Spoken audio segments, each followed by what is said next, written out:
Yolo County Public Health is investigating a case of tuberculosis. The Cache Creek Casino in Brooks issued a warning about the confirmed case of a contagious form of TB. PT3's Andres Valle spoke to an infectious disease doctor about what people should watch for. He joins us now from our newsroom with the details. Well, Curtis, Edie, we spoke to Dr. Dean Blumberg with UC Davis Health tonight. He tells us anyone who believes they were exposed should get tested immediately. The contagious case will be somebody who, for example, has tuberculosis in the lungs, like a pneumonia, and that could cause spread. But right now, if people are caught early before they have symptoms, they're not contagious to others. So Cache Creek Casino says the person who was diagnosed with TB was contagious, meaning they had symptoms of the bacterial infection. Those symptoms include a cough that lasts for 3 weeks or more, chest pain, weakness, weight loss, and a fever. Now, Dr. Blumberg says the disease spreads through close contact with the infected person, usually for a prolonged period of time.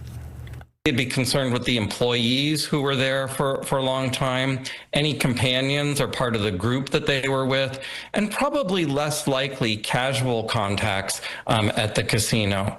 But the good news is that they identified the case, and that means that people can get their risk assessed.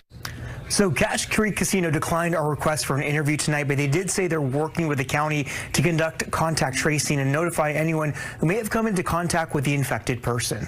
Live in the newsroom, Andres Valle, KCRA 3 News. All right, Andres, thank you.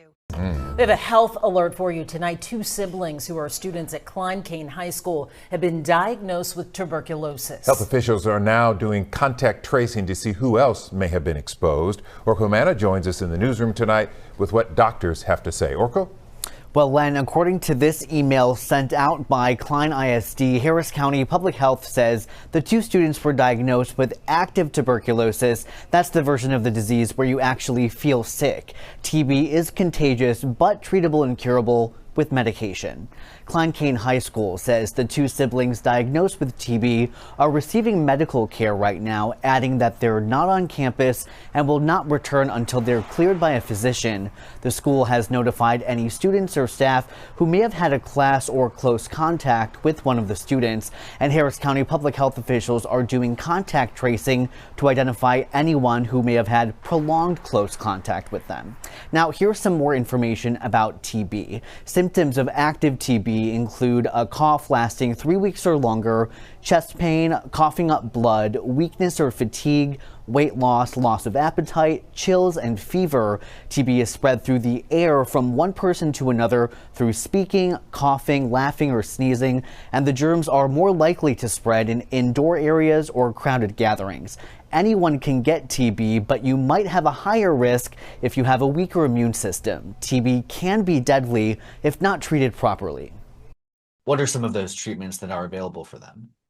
Yeah, so there's a couple of different treatment regimens. They're constantly being updated.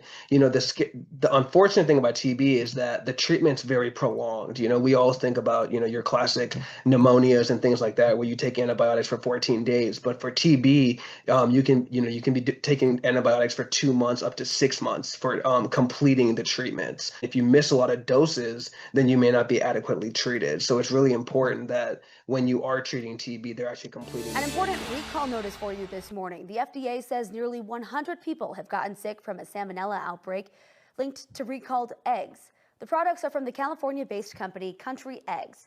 Their sunshine yolks and omega-3 golden yolks are now recalled. Federal officials report at least 100 people in 14 different states got sick after eating the eggs. 2 of those cases were reported in Colorado. The cartons were sold between June 16th and July 9th. She was in the hospital for 3 weeks after being misdiagnosed with the flu when she really had typhus from a flea bite. Dana Clark could have died from that. Now she wants others to know her story. Sarah Acosta spoke with Dana about her experience and asked a local doctor if typhus cases are on the rise in our area. Dana Clark lives a quiet life as a musician in her southeast side neighborhood of Highland Park. Doing her everyday gardening landed her in the hospital for 3 weeks and almost cost her life. I had been out in the yard pulling up old wildflowers and shaking dust off the roots. Whether she was bit by a flea while gardening or inhaled some of that dirt, which can carry flea excrement, landed her in the hospital with typhus. The problem was her misdiagnosis. Doctors thought she had the flu, but when she didn't get better, it was an infectious disease specialist who diagnosed her with typhus caused by fleas, usually carried by possums or rats. We always see an increase in the summers, and it's every summer that we do see it, and even in our ICUs.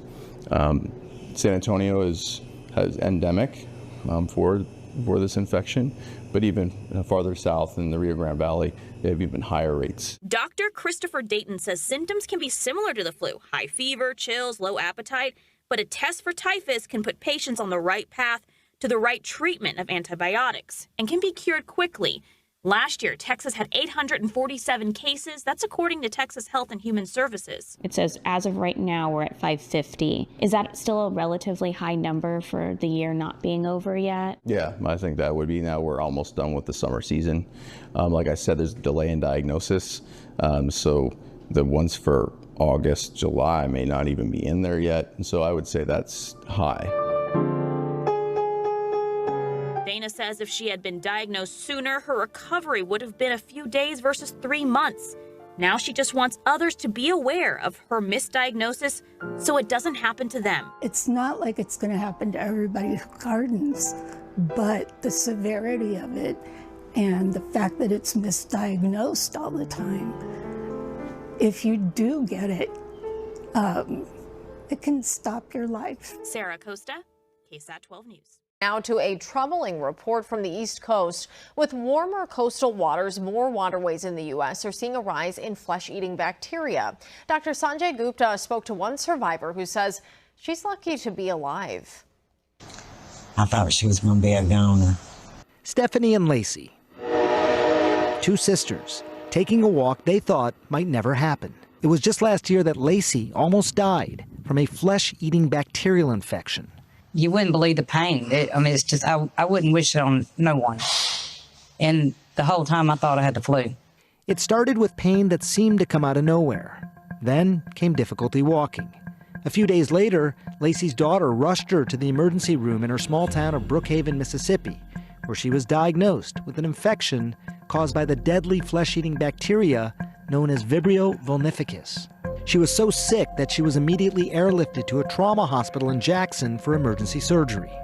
I had a surgery just about every day to every other day that I was in the hospital. You know, I was just in shock.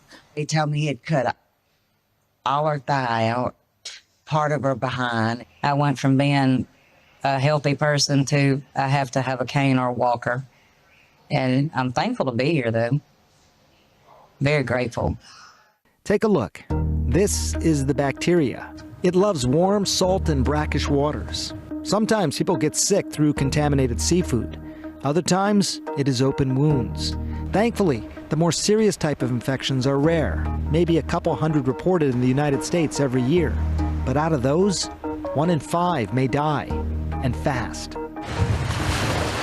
From the time of the bacteria gaining access to the GI tract or through a wound and to where it gets into the bloodstream and can cause illness. So it can be a matter of hours or a few days. States up and down the eastern seaboard have been concerned with the rising cases due to warmer water. And lately, Atlantic Ocean temperatures have been off the charts. The warmer, the better. It incubates really well, with the heat, so that it doesn't get too hot for it. Like many people, Lacey doesn't know when or where she actually contracted the bacteria. But she does know this.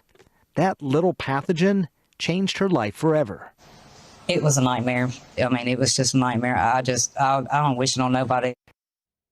That was Dr. Sanjay Gupta reporting, and according to the Minnesota Department of Health's website, these bacteria are uncommon but require immediate medical attention. You'll find a list of symptoms online.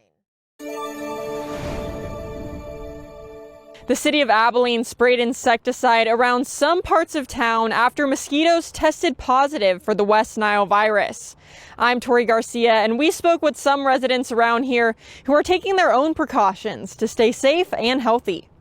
The city sprayed within a 1-mile radius of Walnut Street Tuesday night, and another spraying around Oak Street was supposed to take place on Wednesday, but it was delayed because of supply issues.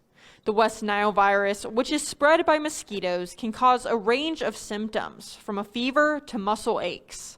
You know, we have grandkids that coming over here, and we have a lot of children with pool.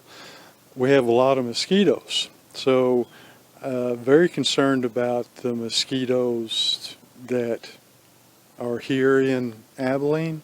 The insecticide used is approved for treatment by the Environmental Protection Agency, but residents in the spray areas are encouraged to avoid contact with the fog by staying inside. Robert Giles lives near one of the spraying areas and says the threat of West Nile is personal. Well, one of the kids getting infected, or me. You know, I'm getting older, and you know, that kind of stuff. If I get West Nile virus, I'm probably going to be sick for a long time. It's going to hit me harder than it would you, for sure. To protect his family, Giles has loaded up on repellent and mosquito traps. You should see our shelf over there lined with off and all that. But we've also got some mosquito traps. I think about 6 of them that we've put up around the backyard, around our patios. We've got several patios back here, and we just trying to prevent it. Some nights it works, some nights it doesn't. When the wind's blowing, typically West Texas, we don't have a problem. But there are other nights when we're just inundated with mosquitoes. For tips on how to protect yourself from the West Nile virus, visit our website at ktxs.com. A parasitic infection from so-called kissing bugs has made its way to California and is causing some concern. The infection is spreading in several ways, mainly through those bugs, and can cause chronic problems. Circle of Health reporter Denise Sador is in studio and has more on the Chagas disease and what you need to know about it. Oh yeah, we are definitely doing our public service here. The bugs that can transmit Chagas disease are now firmly entrenched in Southern California. A heart attack or stroke may be the first time you learn you have this fairly rare parasitic infection that often goes undiagnosed and untreated.